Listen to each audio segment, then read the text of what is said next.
Bienvenue dans le podcast T'as la forme, l'émission qui parle de santé, de nutrition et de physiologie interne, ton rendez-vous bimensuel qui va te permettre d'améliorer ta santé.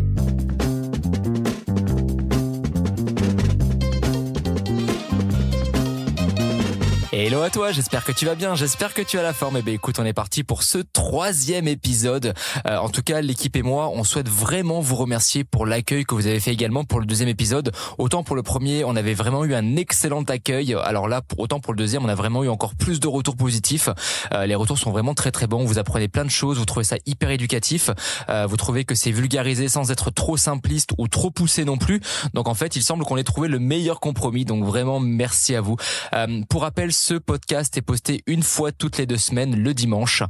N'hésitez pas à vous abonner, liker, partager, enregistrer et à commenter le podcast si jamais c'est possible. N'hésitez pas à mettre un 5 étoiles également si la plateforme d'écoute vous le permet. Et du coup, nous sommes partis pour ce 3e épisode. Alors aujourd'hui, nous allons parler d'un sujet qui a été abordé en long, en large, en travers. Mais vous allez voir qu'on va ajouter une petite touche, la touche un peu fitness break. Aujourd'hui, nous allons parler des protéines. Alors, on va faire un petit rappel avant tout sur qu'est-ce que sont les protéines et sur leur rôle exactement. Mais après, vous allez voir qu'on va parler de l'intolérance à l'histamine, on va parler de glutamine, on va parler de la cirrhose du foie, on va parler également de beaucoup de choses. Et on va vraiment essayer d'aborder les protéines sous un autre angle. Alors, on va quand même rappeler quelques basiques. Les protéines, c'est quoi? C'est tout simplement des molécules organiques complexes, très complexes, qui sont composées d'acides aminés et qui contiennent du carbone, de l'hydrogène, de l'oxygène et de l'azote. Voilà, pour faire très simple. Les protéines, on le sait, c'est vraiment la charpente du corps, la charpente de l'organisme. Elles sont nécessaires pour l'entretien du corps, le remplacement, le fonctionnement et la croissance des tissus par exemple. On a beaucoup de protéines qui agissent spécifiquement comme des enzymes par exemple, qui constituent certaines hormones et qui jouent un rôle important dans le maintien de l'équilibre hydrique. Alors là, on va rentrer un peu plus en détail dans les rôles cruciaux dans l'organisme. Alors il y en a beaucoup, puisqu'encore une fois, les protéines sont vraiment la base de l'organisme et c'est vraiment, encore une fois, le macronutriment presque limite le plus important. Dans un premier temps, on leur donne un rôle de structure et de support. De nombreuses protéines comme le collagène et la kératine par exemple fournissent une structure aux cellules et aux tissus. Le collagène est une composante essentielle du tissu conjonctif, donc par exemple tout ce qui est peau, cartilage, les os, etc.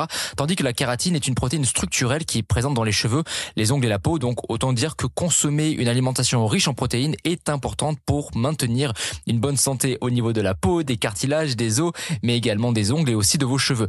Les protéines ont une fonction qu'on pourrait appeler enzymatique.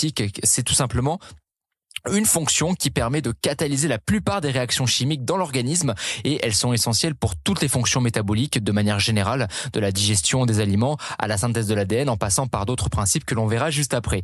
Elles ont également un rôle de transport et de stockage. Certaines protéines aident à transformer des molécules hyper importantes pour l'organisme d'un endroit à un autre dans le corps. Par exemple, l'hémoglobine, qui est une protéine qui transporte l'oxygène des poumons vers les autres parties du corps, est extrêmement demandante en termes de protéines et en termes d'acides aminés pour être synthétisées. Les protéines ont également un rôle de signalisation cellulaire et de régulation, comme les hormones et les récepteurs, qui sont tout ce qui est hormones et les récepteurs de membrane, sont cruciales pour transmettre et recevoir ces signaux entre les cellules et réguler les différents processus biologiques qui vont plus ou moins gérer l'organisme. Le système immunitaire également est très dépendant de la quantité de protéines et de la qualité des protéines que vous allez consommer. Les anticorps, qui sont des protéines, sont essentiels pour la défense de l'organisme contre les infections. Ils se lient aux antigènes étrangers comme les bactéries et les virus et les neutralisent pour tout simplement nous assurer une bonne santé. Les protéines sont extrêmement importantes pour le mouvement. Les protéines comme l'actine et la myosine, qui sont très connues notamment en musculation, vont tout simplement jouer un rôle crucial dans le mouvement des cellules et des organismes. Elles permettent tout simplement au corps et aux muscles de se mouvoir, de se contracter, de se détendre, de s'étirer, de se relâcher, etc. Les protéines ont un rôle dans la régulation des gènes. Certaines protéines agissent comme des facteurs de transcription qui régulent l'expression des gènes.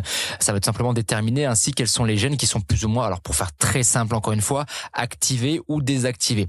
Les protéines, très importantes, et ça c'est l'un des principaux rôles qu'on peut leur donner, c'est la réparation des tissus. Les protéines sont tout simplement essentielles pour le processus de guérison et la réparation des tissus, comme les muscles, la peau, les os, etc. Par exemple, lorsqu'on se blesse, lorsqu'une blessure se produit, le corps utilise tout simplement des protéines pour réparer les dommages qui ont été causés. Les protéines aussi très connues pour le maintien de l'équilibre acido-basique. Les protéines aident à maintenir le pH du corps, ce qui est vital pour son bon fonctionnement, et la plupart des enzymes et des processus biochimiques, encore une fois, sont extrêmement dépendants de cet équilibre libre acido-basique. Les protéines, très connu également comme étant l'une des sources d'énergie préférées de notre organisme. Bien que le corps utilise principalement les glucides et les lipides comme source d'énergie, les protéines peuvent être utilisées à cette fin en cas de besoin, notamment en cas de carence énergétique, dans certaines situations très particulières par exemple. Alors là, on va rentrer un peu dans quelque chose qui est un peu plus physio.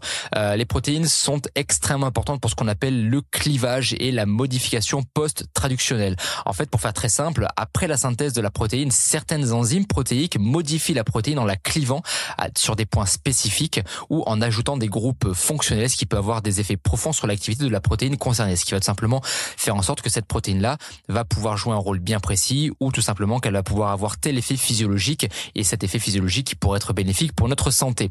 Les protéines aussi extrêmement importantes pour la coagulation sanguine. Plusieurs protéines comme la fibrinogène ou la prothrombine qui sont très souvent demandées par exemple par votre cardiologue ou par votre médecin généraliste pour voir la capacité du corps en fait à coaguler, et ces protéines-là jouent un rôle extrêmement important dans le processus de la coagulation sanguine. Régulation de la division cellulaire, certaines protéines régulent le cycle cellulaire pour garantir que la division cellulaire se produit de manière contrôlée, organisée et que tout se passe bien de ce côté-là.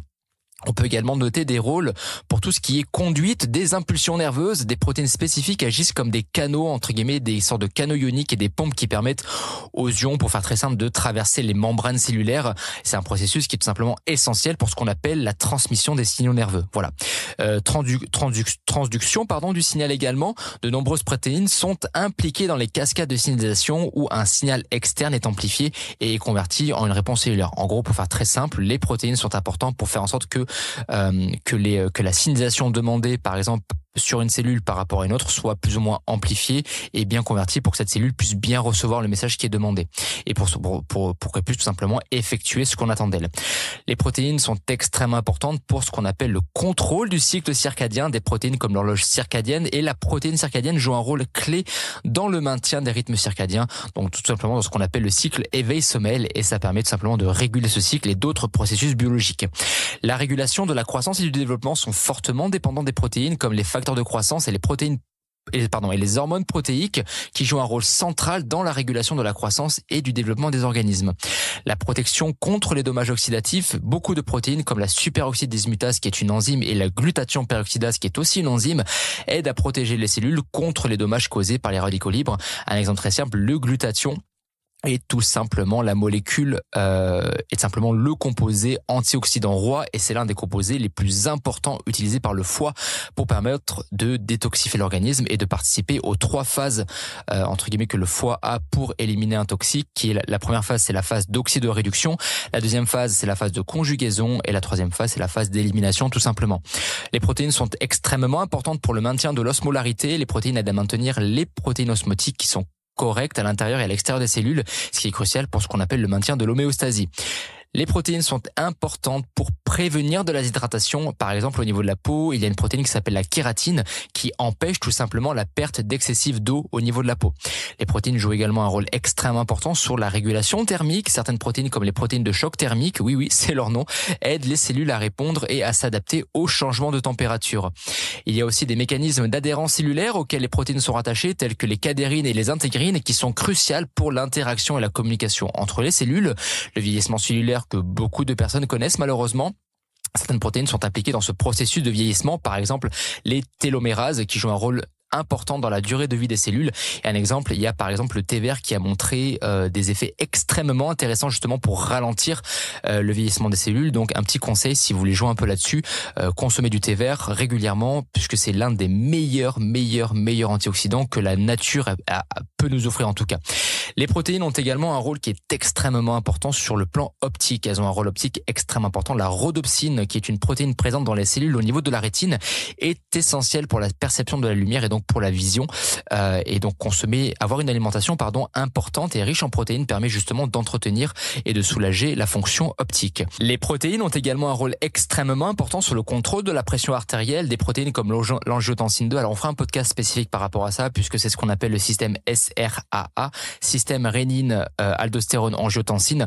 C'est un système qui est très particulier qui, pour faire très simple, participe à la régulation de la pression artérielle. Donc on fera un podcast spécialement dédié à ça puisque c'est quelque chose qui joue un rôle extrêmement importants au sein de la physiologie. Les protéines ont un rôle dans le développement embryonnaire. Certaines protéines, comme les morphogènes par exemple, sont essentielles pour le développement correct d'un organisme dans les premiers stades de l'embryogenèse. Alors ça me fait penser au fait que dans l'équipe, nous avons beaucoup de femmes qui sont en pleine période de grossesse, et on sait que vous, mesdames, malheureusement, la période de grossesse, l'alimentation est un peu particulière puisque vous avez constamment des nausées, des envies de bouffe un peu exotiques, ou alors malheureusement certaines femmes n'ont pas forcément d'appétit pendant la grossesse. D'autres femmes vomissent parce que dès qu'elles mangent un peu trop, c'est un peu compliqué. Mais ce que vous devez comprendre, encore une fois, c'est que pendant 9 mois, matin, midi, soir, nuit, peu importe que vous soyez en train de bosser, pisser, chier, boire, travailler, parler avec quelqu'un, faire vos courses, promener votre chien, etc., vous devez comprendre que pendant 9 mois, votre corps va charbonner comme jamais. Tout simplement, en gros, pendant 9 mois, il arrête pas, et ça, j'insiste, matin, midi, nuit, soir, et peu importe ce que vous faites. Et je sais que pour vous, c'est pas forcément une période qui est simple, parce que c'est un contexte physiologique qui est très particulier aussi. Il faut le reconnaître. La grossesse est un process qui est vraiment épuisant du côté d'un point de vue physique, psychologique, mais aussi physiologique. Et vous devez comprendre que vous devez d'envoyer de la calorie. Donc sur ça, je vous renvoie au podcast numéro 1 sur lequel on a vraiment établi les bases par rapport à ça. Mais je vous promets que manger et consommer de la calorie, et aussi avoir une alimentation riche en protéines, est tout simplement hyper important pour la santé de votre futur petit, de votre futur junior qui va arriver dans 9 mois. Donc voilà, donc encore une fois, les protéines sont extrêmement importantes pour assurer les premiers stades de l'embryogenèse. Les protéines ont également un rôle extrêmement important dans ce que l'on appelle l'épigénétique. Les protéines associées à l'ADN, telles que les histones par exemple, jouent un rôle crucial dans l'épigénétique en contrôlant l'accessibilité des gènes et donc leur expression et encore une fois, on sait à quel point les gènes sont importants pour avoir une bonne physiologie, puisque ces gènes sont tout simplement les bases de notre physiologie, sont tout simplement les bases de notre santé, et avoir certaines modifications au niveau de nos gènes, malheureusement, peut nous entraîner certaines problématiques de santé à long terme.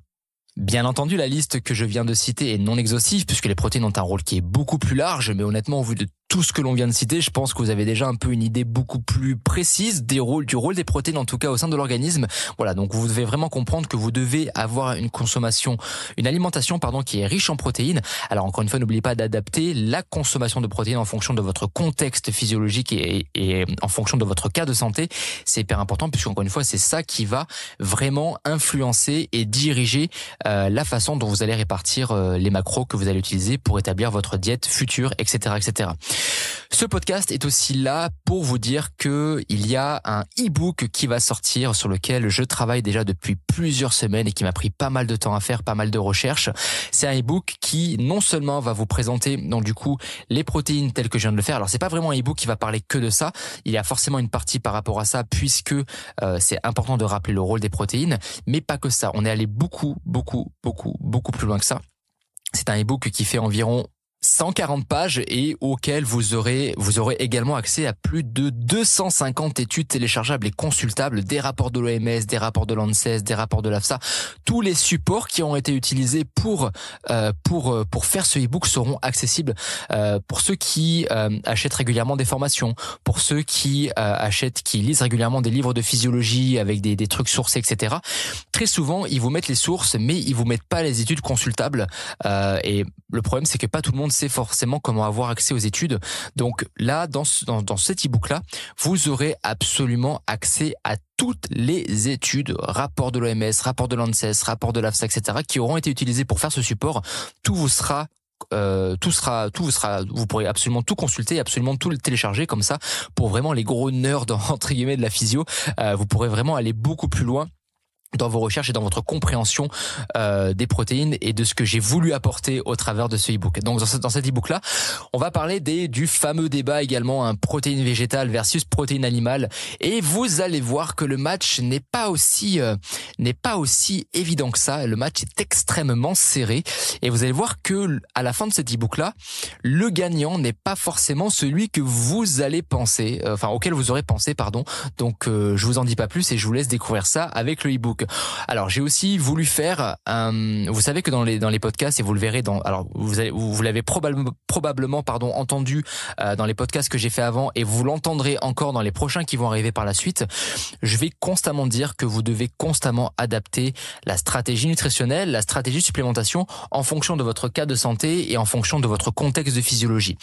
On a ensuite enchaîné avec la quantité de protéines idéale pour les personnes qui sont athlètes naturels, pour la prise de muscle, en tout cas pour les athlètes naturels, mais également pour les athlètes sous chimie. Alors vous allez voir que le taux n'est pas celui qu'on vous préconise, bizarrement, et c'est là où, une fois de plus, et rappelez-vous dans la bande-annonce que j'ai fait sur Insta, on va parler un peu de sujets un peu piquants, un peu hot, qui font un peu polémique, et c'est là que vous allez voir que malheureusement tous ces pseudo-préparateurs physiques qui se font passer pour des as de la physiologie, qui vous font consommer du 3 grammes de protéines par kilo de poids de corps et même plus, et c'est d'être hyper riche en protéines, vous allez voir que malheureusement ils sont un peu dans le faux, et je vous laisse découvrir tout ça parce que, alors, il a été très compliqué honnêtement de trouver des études par rapport à l'utilisation de chimie, et notamment par rapport à la consommation de protéines en relation avec la chimie, puisque déjà de 1, il y a un côté légal qui rentre en compte. Donc forcément, ça met en place quelques barrières, mais il y a aussi un côté éthique, ça il faut le savoir, et il y a vraiment très peu de littérature sur l'utilisation de la chimie au niveau des athlètes et par rapport à tout ce qu'on peut éventuellement leur faire pour les raisons que je vous ai citées, le côté éthique mais aussi le côté légal. Donc c'était très compliqué de trouver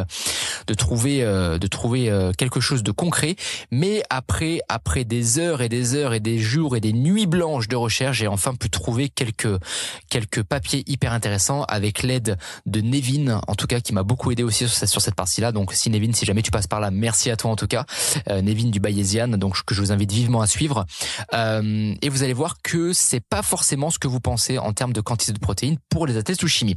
On a ensuite une partie sur la quantité de protéines pour les personnes qui souffrent de diabète de type 1, 2, les femmes qui malheureusement souffrent de diabète gestationnel, et pour les personnes qui souffrent de résistance à l'insuline. Vous trouverez également une partie sur les quantités de protéines et les personnes qui souffrent d'insuffisance rénale, pour les personnes âgées, pour les femmes enceintes, pour les femmes allaitantes, pour les personnes obèses, pour les nouveau-nés, les nourrissons, les enfants en bas âge, et vous allez voir que, et même les adolescents, et vous allez voir que la quantité n'est pas du tout la même en fonction de votre cas de santé. J'ai voulu aussi faire un chapitre bonus pour mettre enfin, parce que là j'ai vraiment voulu taper du poing sur la table, parce qu'il y en a marre de voir encore une fois des coachs et des préparateurs qui utilisent la glutamine dans tous les sens du terme. Alors je fais régulièrement des stories par rapport à ça, j'ai même fait un réel par rapport à ça, et bizarrement c'est fou parce que la plupart des préparateurs, quand j'ai fait ces stories là et ces réels là, c'est fou parce que bizarrement, la plupart des préparateurs ont, enfin, en tout cas pour certains que je suis en tout cas sur les réseaux, ont commencé un peu à changer leur discours, et comme par hasard, la glutamine, ils ne l'ont jamais entre guillemets mise en avant, ou ils ne l'ont jamais recommandé. Enfin bref, vous avez compris. Comme par hasard. Enfin bref, parmi les compléments alimentaires les plus utilisés du marché, la glutamine est probablement dans le monde du coaching l'un des compléments qui est les plus mal utilisés parmi tout ce que vous allez pouvoir trouver, avec des utilisations qui n'ont absolument aucun sens, des utilisations qui ne sont absolument pas pertinentes, et ça vous avez déjà pu l'entendre, ça c'est très body d'en prendre le matin à jeun, ou alors après chacun des repas, en post-training, pré-training, intra-training. Et dans ce chapitre, en fait, j'ai vraiment voulu présenter c'est de facto en vous prouvant encore une fois que cette utilisation de la glutamine là n'est absolument pas pertinente, puisqu'encore une fois elle ne répond pas à un besoin physiologique précis. Je présente pas non plus le rôle de la glutamine parce que ça a déjà été présenté dans d'autres ouvrages et ils le font très bien, mais dans cette partie là on va surtout débunker une bonne fois pour toutes les inepties que l'on peut entendre sur l'utilisation de la glutamine de par votre préparateur physique préféré. Encore une fois je parle de ça parce que c'est la glutamine, s'il y a bien encore une fois une catégorie de personnes qui l'utilisent extrêmement mal, c'est bien les préparateurs physiques malheureusement, mais par contre vous allez trouver les réelles situations utiles pour permettre justement l'utilisation de la glutamine et dans quel cas la glutamine peut être utilisée. Vous allez également retrouver un chapitre bonus sur les protéines en poudre et sur le mythe de la whey native. Encore une fois, la whey native n'existe pas, mais je vous laisse découvrir tout ça. Et le pourquoi du comment, la whey native est juste une appellation pour vous vendre une whey plus chère. Mais tout ça sera expliqué avec, encore une fois, des références, etc. dans cet ouvrage. Encore une fois, un ouvrage de 140 pages avec plus de 250 études téléchargeables et consultables, des rapports de l'OMS, des rapports de l'ANSES, des rapports de l'AFSA. Tout vous sera accessible. Voilà. Et encore une fois, j'ai vraiment voulu vous rendre ça accessible à toutes et à tous, puisque la plupart des projets qui sortent, encore une fois, on ne peut voir que les références, mais le problème c'est que les gens ne savent pas vraiment comment obtenir les études, et c'est un peu compliqué, surtout s'ils veulent en apprendre plus. Et quand ils essayent de taper les références, malheureusement, ils ne peuvent pas vraiment lire l'étude dans son entièreté, puisqu'elles ne sont pas toutes accessibles en free access. Donc c'est un peu compliqué pour la plupart d'entre vous. Donc c'est pour ça que tout ça est accessible. Comme vous le savez, j'adore tout ce qui est physiologie, j'adore tout ce qui est en rapport, encore une fois, avec la biochimie, etc. Et aujourd'hui, j'aimerais qu'on parle d'un sujet également. Alors, c'est un peu le prolongement du e-book. C'est une partie que j'ai pas fait dans l'e-book, mais du coup, dont on va parler ici. On va parler de ce qu'on appelle l'électrophorèse. En fait, l'électrophorèse, c'est quoi? C'est tout simplement un examen des protéines sériques qui permet de séparer les différentes protéines dans le sang et qui très souvent est utilisé pour le diagnostic et le suivi de nombreuses maladies. Et c'est d'ailleurs pour ceux qui font des analyses sanguines régulièrement ou qui vont chez le généraliste, ça fait très souvent partie des analyses que vous pouvez voir un peu. Donc très souvent vous voyez tout ce qui est albumine, alpha-1 globuline, alpha-2 globuline, bêta-1 globuline, bêta-2 globuline, les gamma-globulines, etc. C'est ce qu'on appelle simplement l'électrophorèse, qui est un test encore une fois qui permet de séparer les différentes protéines dans le sang. C'est un examen de biologie médicale qui a pour objectif de séparer vraiment les protéines qui sont présentes dans la partie liquide du sang qu'on appelle le sérum, et ces protéines, si vous voulez, exercent notamment un rôle extrêmement important. Alors là, ça va rejoindre un peu ce que je vous disais au tout début du podcast. Elles exercent un rôle notamment de transport de nombreuses molécules comme les hormones, les lipides, certains médicaments, etc., etc. Et elles peuvent aussi également intervenir dans la coagulation, l'immunité, le maintien de la pression sanguine. Et cette séparation va permettre de les identifier et de les quantifier. Les protéines sont analysées, si vous voulez, par migration. Alors c'est par ce qu'on appelle une migration dans un champ électrique. Bref, elles se séparent et ensuite, selon leur charge électrique et leur poids moléculaire, elles vont se séparer. Et c'est ce qui va permettre, pour faire très simple, encore une fois, de les identifier et de repérer éventuellement les anomalies. L'électrophorèse permet de diagnostiquer certaines pathologies qui sont liées, par exemple, à un mauvais fonctionnement du foie ou des reins, à une altération des défenses immunitaires et à des symptômes inflammatoires ou à certains cancers. Alors encore une fois, bien sûr, c'est uniquement votre praticien de santé qui pourra se permettre de faire ces examens-là, mais ça me paraissait intéressant d'en parler, puisqu'encore une fois, c'est un test que l'on peut voir régulièrement sur les analyses sanguines, auxquelles vous ne comprenez pas forcément peut-être grand-chose, et comme ça vous permettra de comprendre le pourquoi du comment votre praticien peut vous demander de faire ça, d'accord? Et par exemple, votre praticien de santé peut demander de réaliser une électrophorèse lorsqu'il se trouve par exemple devant un taux de protéines circulant qui est élevé, une augmentation de ce qu'on appelle la vitesse de sédimentation, des infections répétées en particulier bactériennes avec peut-être un recherche de déficit immunitaire dans certains cas, des manifestations cliniques ou biologiques comme ce qu'on appelle une hypercalcémie par exemple, qui peut faire suspecter de la survenue de ce qu'on appelle un myélome, qui est un cancer de la moelle osseuse, ou potentiellement d'une hémopathie. Il peut également suspecter un syndrome inflammatoire ou une cirrhose éventuellement, ou toute autre exploration d'ostéoporose qui est une problématique qui touche principalement les personnes qui rentrent dans l'âge, de par le fait qu'il y a un abaissement assez considérable des taux d'hormones circulants, et aussi on sait que malheureusement les personnes qui rentrent dans l'âge consomment moins de protéines qu'elles le devraient, et ce sont des facteurs qui sont fortement importants dans l'apparition de l'ostéoporose. Alors par exemple, on va parler de la cirrhose. La cirrhose, pour ceux qui ne savent pas ce que c'est une déformation étendue de la structure interne du foie qui survient lorsqu'il y a une grosse et une très importante quantité de tissu hépatique normal qui est définitivement remplacé par du tissu cicatriciel qui est non fonctionnel. Pour ceux qui ne savent pas, le foie est le seul organe qui est capable de se régénérer au sein de l'organisme. Et en fait, si vous voulez, lorsqu'il a des dommages entre guillemets, il va se régénérer, sauf que sa capacité de régénération malheureusement est un peu limitée jusqu'à un certain point, et le tissu cicatriciel se développe quand le foie est endommagé de manière répétée ou continue. Le problème, c'est que des fois, c'est tellement important que le foie n'arrive plus à se régénérer. Et lorsqu'il y a une trop grosse quantité de ce tissu cicatriciel qui est présent et qui devient non fonctionnel, on peut éventuellement malheureusement appeler ça une cirrhose. La cirrhose était autrefois considérée comme irréversible, mais certaines données récentes suggèrent qu'elle peut être réversible uniquement dans certains cas.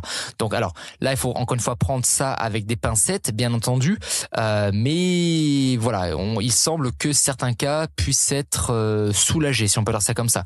Alors qu'est-ce qui par exemple peut causer une cirrhose? L'une des causes les plus connues, l'alcoolisme chronique, d'accord, une hépatite virale qui est chronique, une stéatose hépatique non alcoolique qu'on appelle plus communément le NASH, NASH.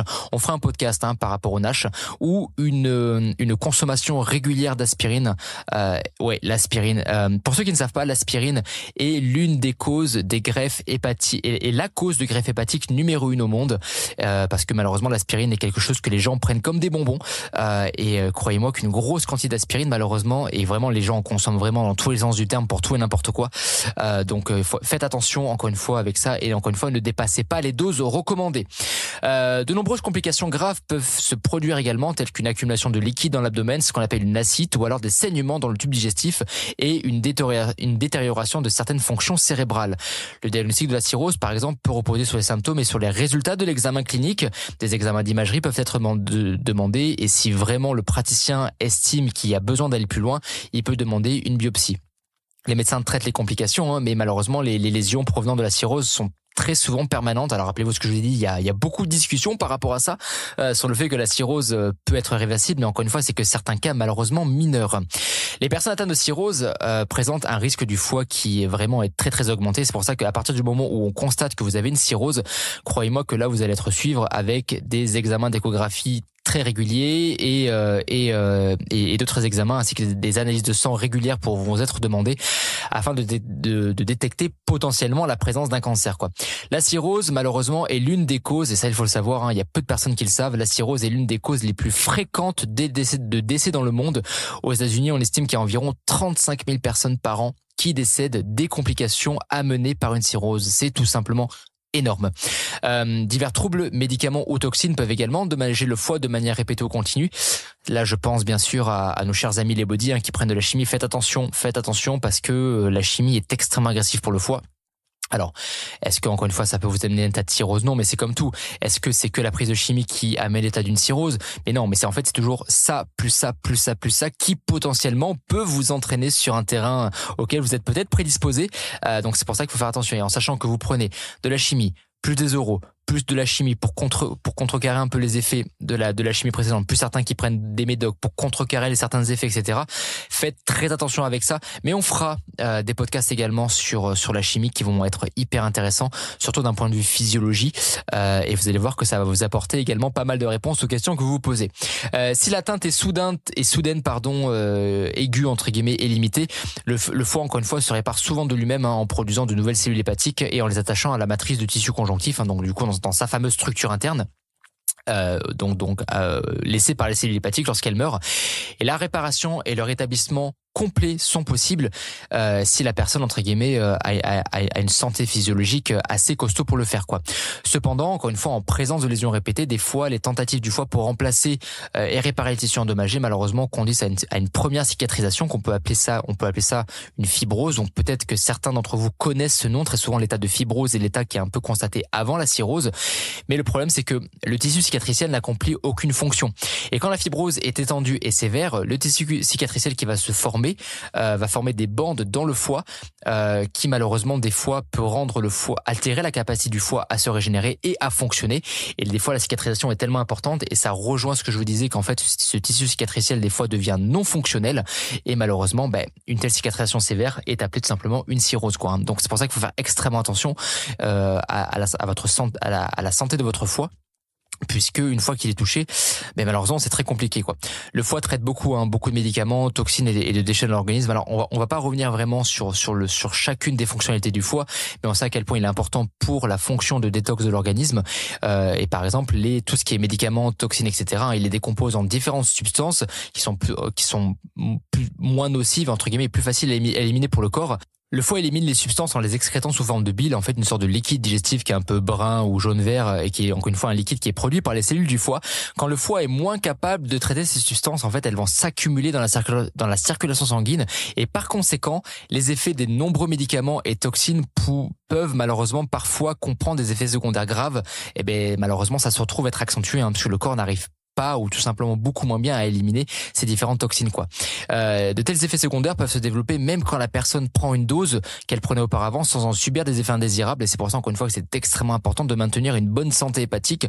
Les médicaments peuvent devoir être arrêtés ou réduits en termes de dose si jamais votre état de santé ou votre santé hépatique ne vous permet plus de consommer cette médication que vous preniez. Mais encore une fois, ça c'est uniquement votre praticien de santé qui décidera de ça. On peut aussi citer par exemple l'utilisation des opiacés et de certains médicaments utilisés pour traiter l'anxiété ou l'insomnie, qui sont très connus par rapport à ça par exemple. La bilirubine est un déchet qui est extrêmement important pour l'organisme et qui est évacué par le foie. Si le foie ne peut plus traiter la bilirubine assez rapidement, elle s'accumule dans le sang et se dépose dans la peau, et il en résulte d'une jaunisse. Et c'est pour ça que très souvent les personnes qui ont la peau un peu jaune, la première chose à laquelle on peut penser, par exemple, alors ça va donner une sorte de coloration un peu jaune au niveau des yeux et au niveau de la peau, et c'est pour ça que quand on voit un peu la peau jaune, la première chose à laquelle on peut penser, c'est à une problématique hépatique, principalement à cause de cette accumulation de bilirubine au niveau de la peau, quoi. Dans le foie, la bile circule dans des petits canaux qu'on appelle les canaux biliaires, qui se rejoignent pour former des canaux un peu plus importants au fur et à mesure qu'ils approchent la vésicule biliaire. Et quand ces canaux plus grands finissent par sortir du foie pour rejoindre encore une fois la vésicule biliaire qui emmagasine la bile, encore une fois c'est le rôle principal de la vésicule biliaire, c'est de stocker la bile qui est produite par le foie. La bile en fait elle va tout simplement aider à rendre les graisses plus faciles à absorber dans l'intestin et transporte les toxines et les déchets dans l'intestin de manière à ce qu'ils puissent être excrétés dans les selles.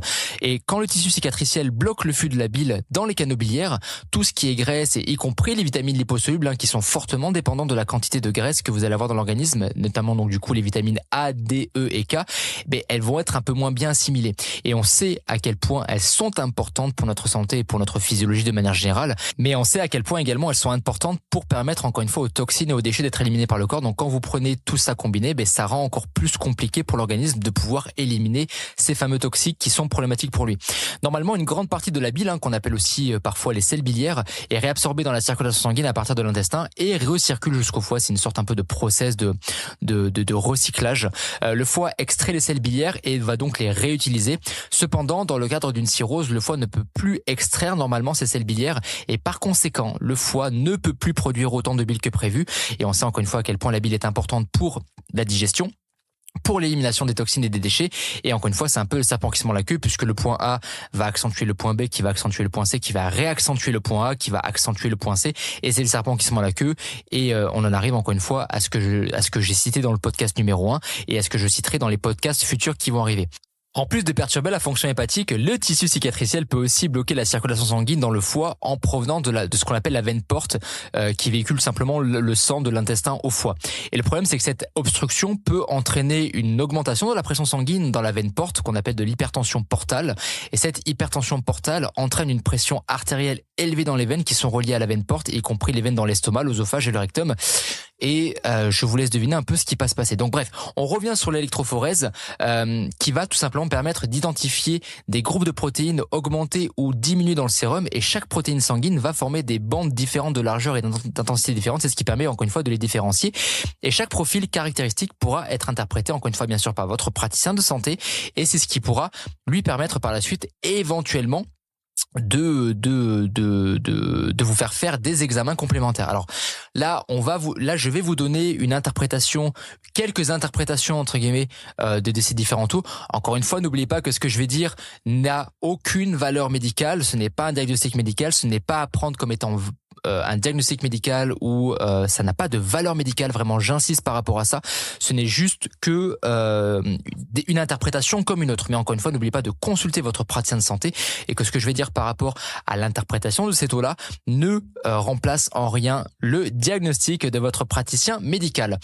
Par exemple, si on constate une diminution du taux de l'albumine, qu'on appelle une hypoalbuminémie, cela peut être causé par une malnutrition, une insuffisance hépatique, une infection chronique ou un myélome, ou encore par une surcharge hydrique malheureusement. Si on constate ce qu'on a une augmentation de l'alpha-2 globuline ou une diminution de l'albumine, cela peut être le signe d'un état inflammatoire. Si on assiste à ce qu'on appelle une fusion des fractions des bêta et des gamma, on peut malheureusement être présent dans le cadre d'une cirrhose. Une diminution des gamma globulines est constatée dans le cadre d'un dysfonctionnement du système immunitaire immunitaire, une augmentation des gamma-globulines, évoque une situation de myélome, de maladies auto-immunes comme le lupus, la polyarthrite rhumatoïde, etc., etc., etc. Une augmentation des bêta-globulines, par exemple, peut à son tour signifier la présence d'une carence en fer, d'une hypothyroïdie ou encore d'une obstruction biliaire. Et l'obstruction biliaire rejoint ce que je vous disais, par exemple, par rapport à l'état de cirrhose. Donc voilà. Donc c'est pour ça que c'est important, encore une fois, de consommer une alimentation riche en protéines pour tous les rôles que je vous ai cités, mais encore une fois, pour éviter les cas que je viens de vous citer. On va parler maintenant d'un sujet qui est très peu abordé, mais qui, vous allez voir, fera parler de lui, puisque c'est un sujet qui touche beaucoup de personnes. C'est un sujet qui est encore assez méconnu. C'est ce qu'on appelle l'intolérance à l'histamine. Alors, par chance, les réseaux sociaux permettent vraiment de démocratiser ça et de le rendre beaucoup plus populaire auprès des gens, entre guillemets un peu lambda, mais aussi auprès des praticiens de santé et auprès de la plupart des personnes qui pratiquent ce milieu.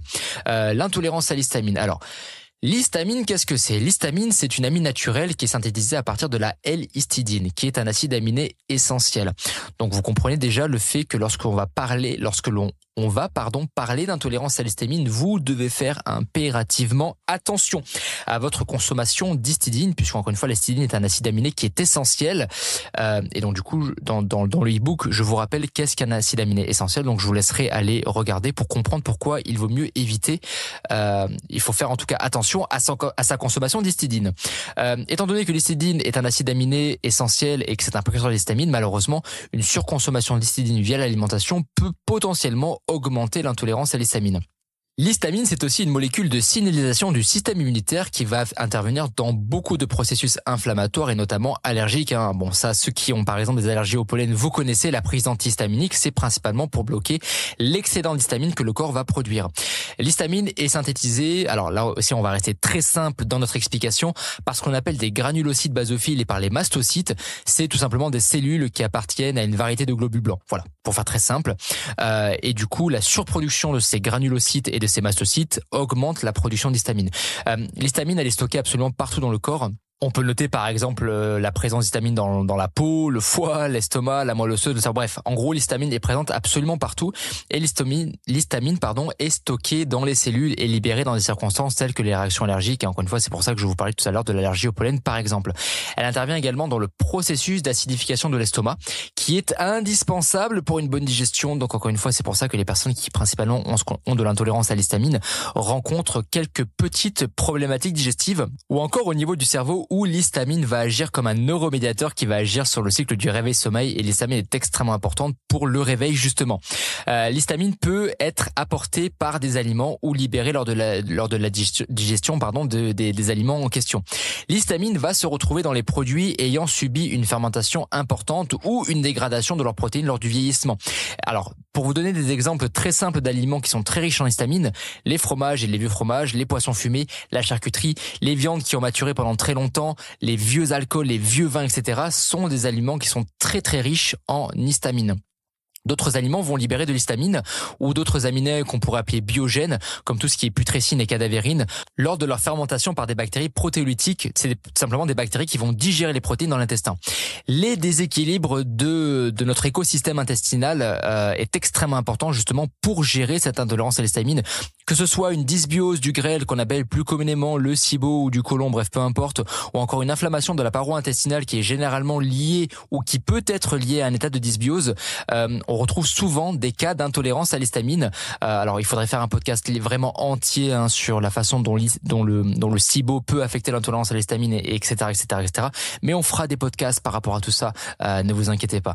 Ainsi, lorsque on constate chez une personne un excès de bactéries de putréfaction, avant de prendre des probiotiques, et c'est pour ça que je vous dis constamment sur les réseaux, ne prenez pas de probiotiques tant que vous ne savez pas ce que vous avez, puisque la consommation de probiotiques malheureusement peut accentuer la problématique que vous avez. Donc avant de prendre des probiotiques, n'oubliez pas que vous devez toujours impérativement identifier ce que vous avez, d'accord ? Donc si la personne en question a un excès de batterie de putréfaction avant de prendre des probiotiques, dont malheureusement encore une fois certains peuvent avoir un effet aggravant au niveau de l'histamine, il faut d'abord corriger corriger ça via l'alimentation. Éviter justement les excès de protéines, puisque encore une fois, l'acide aminé histidine est un précurseur d'histamine. Alors, quand on parle encore une fois d'éviter les excès de protéines, ça ne veut pas dire non plus que vous n'allez pas manger de protéines. Vous n'êtes pas non plus dans le cadre d'une insuffisance rénale, mais il faut faire attention à sa consommation de protéines dans le cadre d'une intolérance à l'histamine. Il faut également soutenir la digestion, si besoin, par des plantes.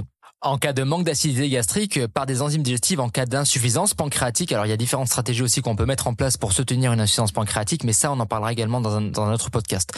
Toutefois, il convient de noter qu'environ 10% des protéines ingérées, alors encore une fois c'est une moyenne, les chiffres ne sont pas forcément très précis, mais on estime qu'il y a environ 10% des protéines ingérées qui ne sont pas digérées et qui peuvent subir une dégradation intestinale par le biais de processus tels que la protéolyse et la fermentation bactérienne dans le côlon. Par conséquent, le microbiote intestinal des sportifs de manière générale, et là encore une fois je pense à mes chers amis les body, présente inévitablement plusieurs métabolites qui résultent de la fermentation des protéines, tels que les acides gras à chaîne courte, qu'on appelle plus communément des AGCC, et l'indole, qui sont reconnus pour leurs effets bénéfiques sur notre santé digestive, sur l'intégrité intestinale et pour leurs effets également anti-inflammatoires. Cependant, parce qu'il y a toujours un mais, d'autres métabolites tels que l'ammoniac ou le paracrésol sont également présents, et ces derniers sont connus pour leurs effets néfastes, notamment sur la diminution de l'intégrité de la fonction intestinale.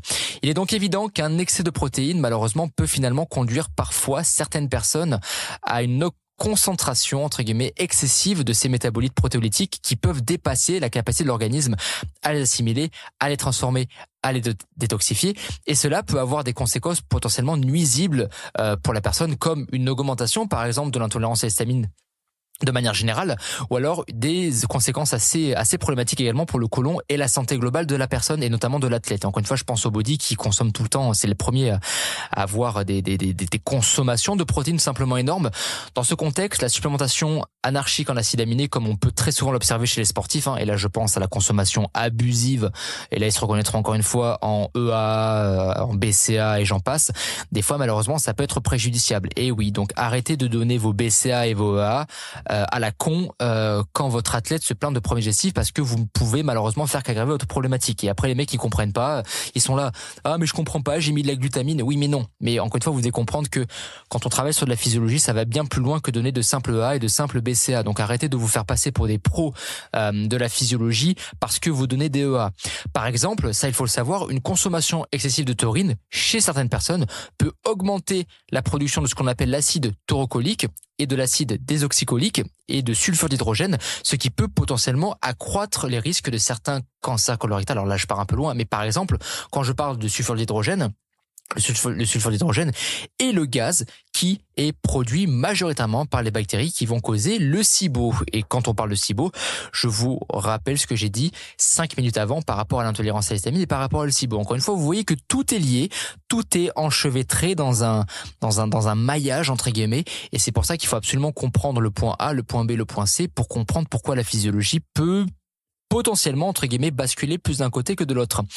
Il est important de noter que le manque on a quand même aussi on a un gros manque de données scientifiques dans la population sportive de manière générale pour comprendre encore une fois ces associations. Cependant, ça avance doucement mais sûrement, mais on commence à comprendre les liens qui peuvent être établis. D'accord ? Et ce qu'il faut comprendre, c'est que nous n'avons pas tous la capacité digestive, par exemple, de pouvoir consommer une grosse quantité de protéines, par exemple dans le cadre d'une intolérance à l'histamine ou pour les différentes situations, par exemple, que je vais énoncer dans le e-book.